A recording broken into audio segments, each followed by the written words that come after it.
네, 안녕하세요. 노노상담사 여러분. 전문상담사 임만희입니다. 무더위가 시작되고 있는데요. 건강 잘 유지하시고요. 또 코로나 상황에 또 거리두기 또 안전수칙 잘 지키셔서요. 끝까지 잘 이겨내시기를 응원하겠습니다. 오늘은 역량 강화 교육 두 번째 시간 이제 시작하도록 하겠습니다. 잘 들어주시고요. 실제 내담자들을 만날 때 잘 적용하시기 바랍니다. 오늘은 노노상담사 역량 강화 교육 두 번째 시간으로요. 상담사 분들의 요구와 건의사항을 토대로 교육 내용을 짜보았습니다. 우리가 만나는 어르신들 중에 비관적인 자세로 우울감과 불안 등을 호소하는 분들이 많은데요. 그분들을 위하여 적극적으로 그분들을 돕기 위한 실제적 상담 기법을 함께 살펴보고 상담 현장에서 실질적으로 실현할 수 있는 그러한 상담 방법에 대해서 함께 생각해보고 배워보는 시간 갖기로 하겠습니다. 먼저 우울하거나 비관적인 내담자들에 관해서는요. 첫 번째로 감기 형성에 초점을 맞추고 잘 들어주는 것이 필요합니다. 이분들이 보내는 언어적, 비언어적 관찰을 통해서 감정을 관찰하고요. 내용과 감정에 우리의 모든 것들을 좀 반영을 해줄 때 관계 형성이 잘 된다라고 할 수 있을 것입니다. 두 번째로 호소하는 문제를 명확히 파악을 해야 되는데요. 내담자가 호소하는 문제와 상담자가 생각하는 문제 사이에 차이가 있을수록 이분들을 잘 도울 수 없을 것 같습니다. 그래서 호소하는 문제가 정확히 어떠한 것인지를 잘 파악할 필요가 있을 것이고요. 세 번째로 합의와 동의를 통해 상담 목표를 함께 정해보는 것도 좋습니다. 자아 존중감이 약하신 분들은요. 자신에 대한 어떤 존중하는 태도를 회복할 필요가 있겠고요. 또 의사소통의 기술이 약하신 분들은 그 의사소통의 기술이 향상될 수 있도록 목표를 잡아보는 것도 좋고요. 감정 표현의 연습이라든가 아니면 죽음이나 불안에 대한 정서적인 어떤 어려움들을 완화하는 것, 그리고 상실에 대한 부정적 정서를 또 완화시키는 것, 이렇게 짧게 단기 상담 목표를 정해보는 것도 좋을 것 같습니다. 그리고 네 번째로 목표에 도달할 수 있도록 행동 변화를 시도하도록 도와줘야 되는데요. 그렇게 하면 할수록 내가 이렇게 조금의 행동의 변화가 있었구나라고 내담자 어르신들도 변화를 볼 수 있기 때문에 더 상담에 집중하게 되고 상담의 효과를 함께 느낄 수 있을 것 같습니다. 그리고 성공적인 행동 실천을 도와야 되고요. 그리고 마무리하고 끝마치는 이러한 방식으로 우울하거나 비관적인 내담자를 대할 수 있겠습니다. 실제로 저희가 만나는 어르신들은 상담에 어떤 종결이라는 것이 없는데요. 그렇지만 이제 어르신들이 원하실 경우에 아주 작지만 긍정적인 변화가 일어났다면 합의해서 종결할 수도 있을 것 같습니다.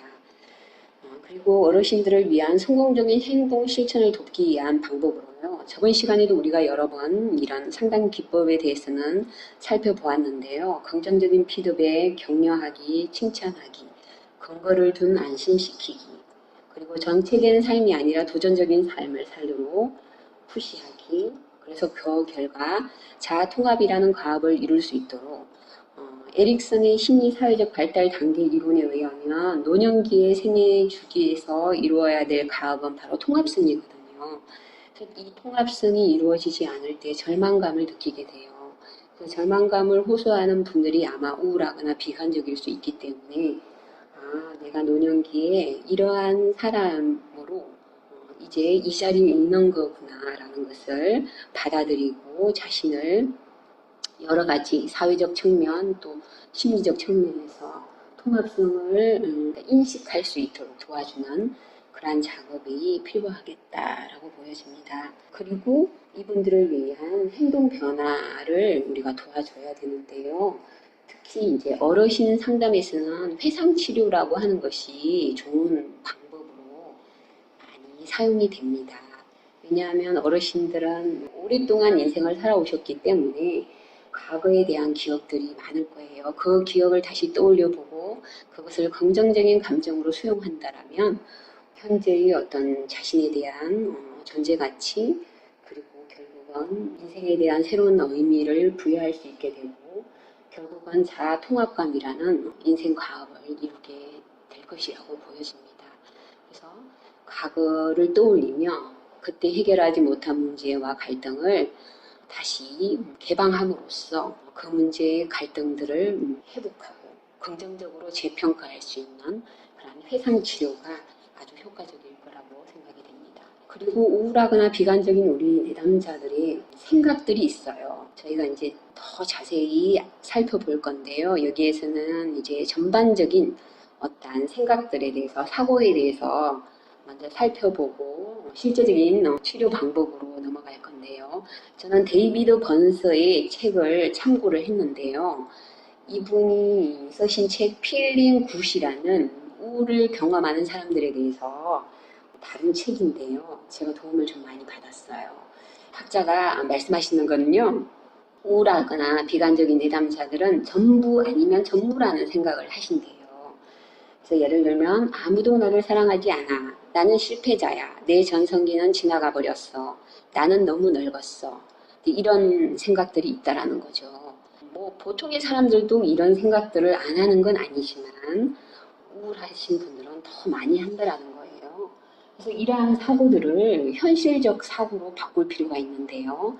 예를 들면 이제 나는 너무 늙었어 라는 표현을 할 수가 있잖아요. 그죠? 이걸 잘 기억하시고요. 이렇게 현실적 사고로 바꿔주시면서 부정적인 사고를 반박하는 방법이에요. 내담자들은 이 반박하는 방법을 모르기 때문에 우울감이라는 그 오류에 빠져 있을 수 있기 때문에 반박을 해주시는데요. 제가 이제 자세히 써놨습니다. 뭘 하기에 늙었다는 거지? 기쁨을 느끼기에 너무 늙었어? 너무 늙어서 사랑하거나 받을 수 없다고? 너무 늙어서 유용한 일을 할 수 없어? 그렇다면 뭘 하기에 너무 늙었다는 거지? 그런 생각은 아무짝에도 쓸모없다고 이렇게 귀결될 수 있도록 그죠? 현실적 사고로 바꿔주는 연습을 시켜주면 좋을 것 같고요. 그리고 아무도 나를 사랑하지 않아. 이런 건 젊은 사람들도 이런 생각들을 많이 하시는 분들이 있더라고요. 그럴 경우에 나에게는 나를 사랑해주는 친구와 가족이 있어. 내가 원할 때 원하는 만큼 사랑받지 못할 수는 있겠지. 하지만 지금 받고 있는 사랑만으로도 충분해. 이렇게 현실적 사고로 바꿔주는 것입니다. 그리고 나는 실패자야 라고 생각하는 사람들 있잖아요. 그런 사람들의 사고는 다른 사람들처럼 해낼 수는 없겠지. 그러나 어떤 일에서는 성공했고 어떤 일에서는 실패했을 뿐이야. 라고 그죠. 그렇죠. 모든 사람들이 모든 방면에서 실패하는 것은 아니잖아요. 그죠. 그런데 사람들은 한 가지만 작은 것에 실패할 경우에 나는 실패자라고 낙인을 찍어버리는 경우가 있거든요. 그때 나는 이러이러한 일에서는 성공했어. 그렇지만 이런 또 실패했어. 라고 그죠? 두 가지를 다 생각할 수 있도록 현실적인 사고를 할 수 있도록 이렇게 바꿔주는 연습을 시켜주는 것입니다. 그래서 우리가 살펴보면요. 우울하거나 비관적인 내담자의 사고가 현실적인 사고가 아니라 역기능적인 사고가 많거든요. 그 내담자의 오류를 우리가 한번 살펴보기로 하는데요. 지나치게 일반화하는 경우가 있어요. 현재의 우울증은 결코 끝나지 않는 패배와 고통이라고 여기는 거예요. 우울증은 계속 될 거야. 계속 나는 이 고통에서 헤어날 수 없을 거야 라고 너무 지나치게 일반화하는 경향이 있고요. 그리고 우울했던 순간만 떠올리는 거예요. 우울하지 않았고 즐거웠던 기억들은 여과해버리는 거예요. 그럴 수가 있고요. 그리고 우울하지 않았던 시기를 아무 가치 없다고 주장하는 거. 긍정적인 것을 인정하지 않는다라는 것이에요. 이런 것들을 또 떠올려볼 수 있도록 그분들에게 반박을 해줘야 되고요. 그리고 뭐뭐 해야 한다라는 사고가 있어요. 너는 절대 우울하면 안 돼.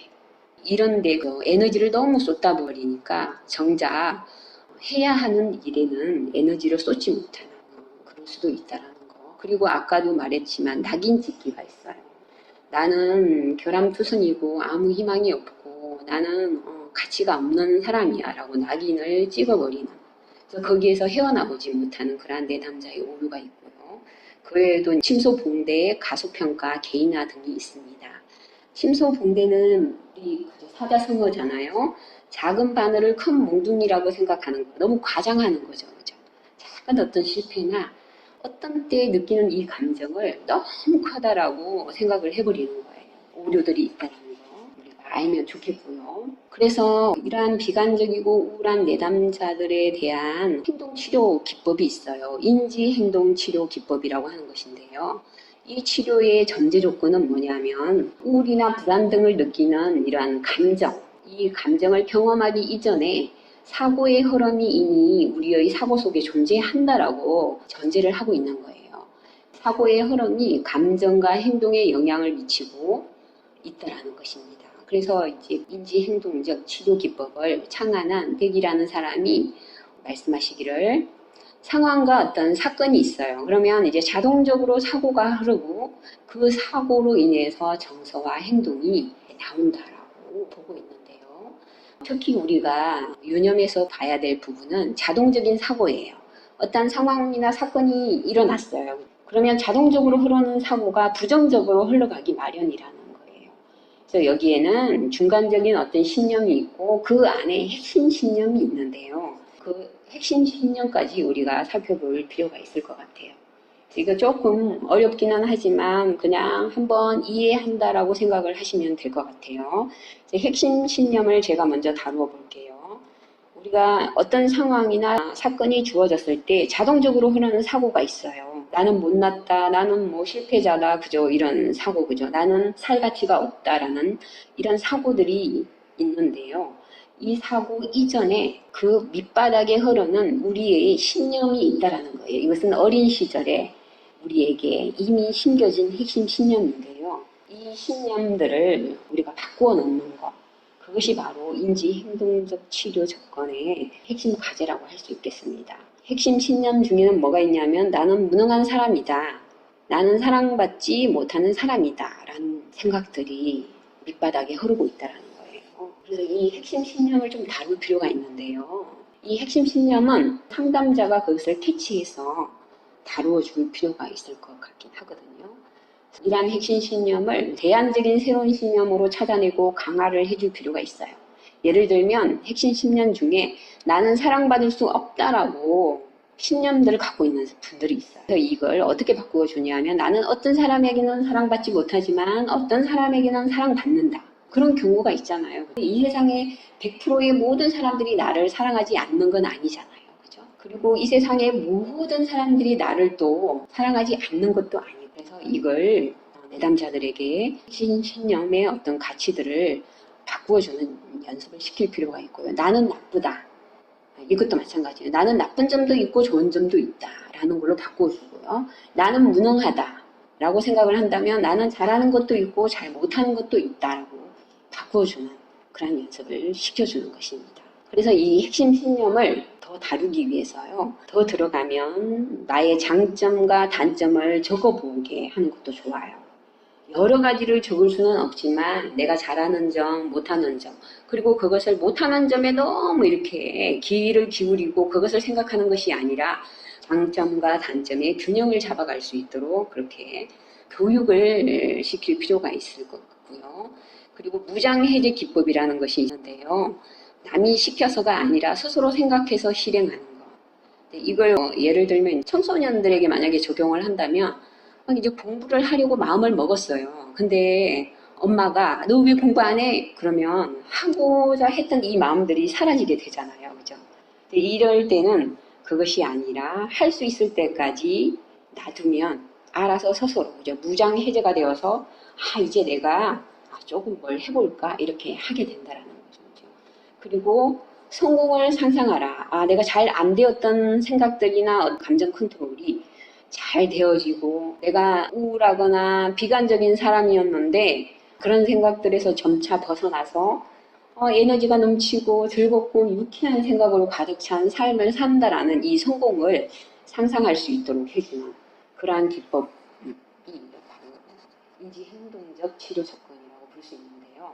저희가 저번 시간에 다루었던 그런 동기 강화 상담의 기법이나 로즐리안의 어떤 기법이랑은 좀 달라요. 우울하거나 비관적인 내담자들 더 이렇게 깊이 들어가서 행동을 수정하고 그들의 사고를 좀 바꾸는 연습을 시켜서 실질적으로 행동이 바뀌어지는 것을 보아야 되기 때문에 이건 굉장히 좀 에너지가 들어가는 그런 기법일 수 있어요. 그리고 이제 내담자들이 조금은 저항을 할 수 있는 그런 거라서 조금 신뢰관계가 형성된 이후에 실천하시면 좋은 기법일 수도 있지만, 근데 이 기법을 사용하면 효과는 아마 있을 것이라고 생각이 돼요.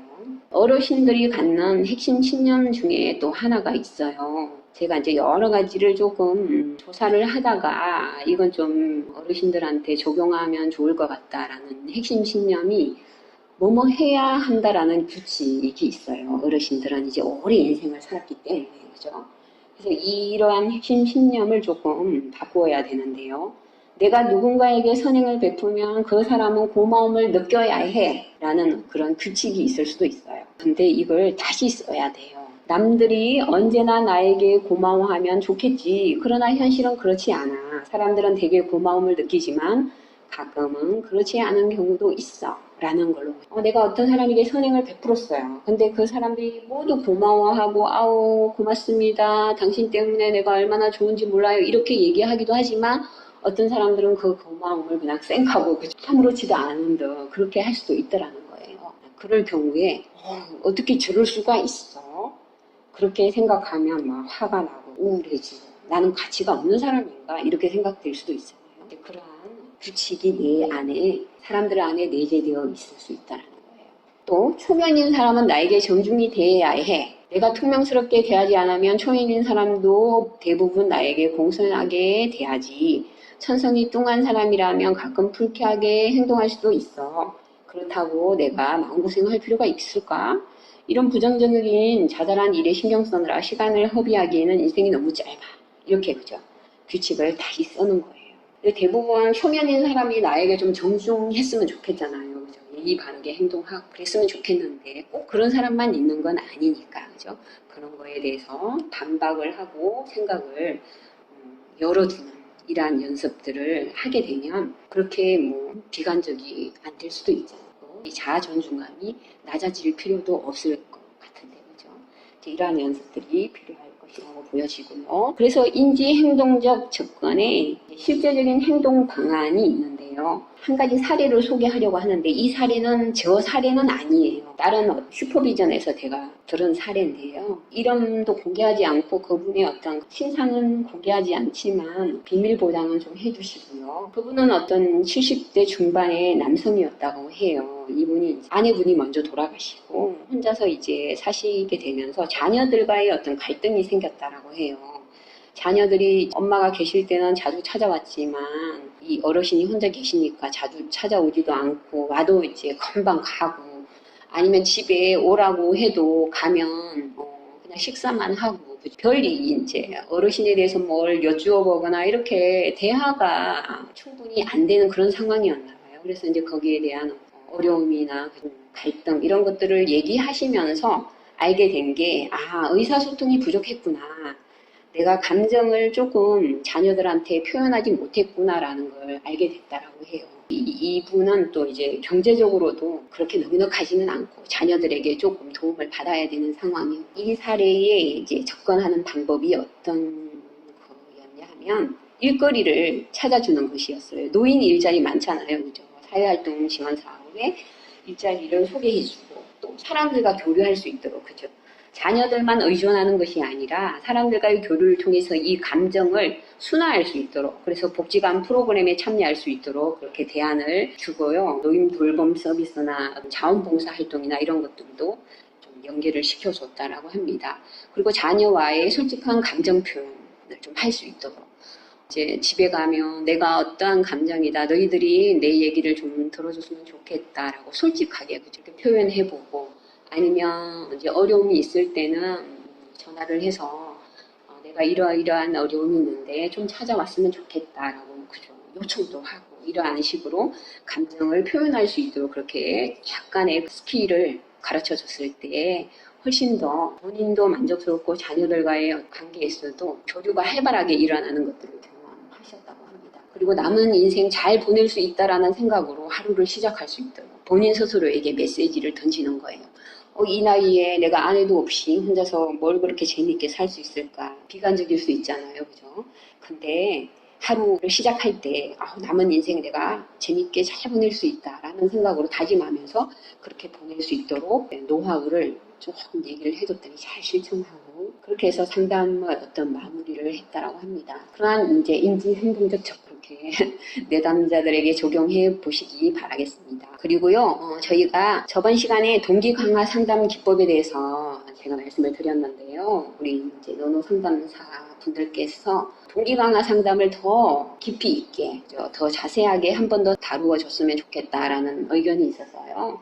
제가 동기 강화 상담 기법을 몇 가지만 더 말씀드리겠습니다. 동기 강화 상담의 어떤 정신, 여러분들 좀 기억하고 있으시죠? 저번 시간에 했던 거. 저항과 함께 구르기, 그죠? 막 변화되지 않으려고 하고 그 자리에만 머무르려고 하는 어르신들을, 그러려고 하는 저항이 있는 어르신들과 함께 구르면서 천천히 가라는 거죠.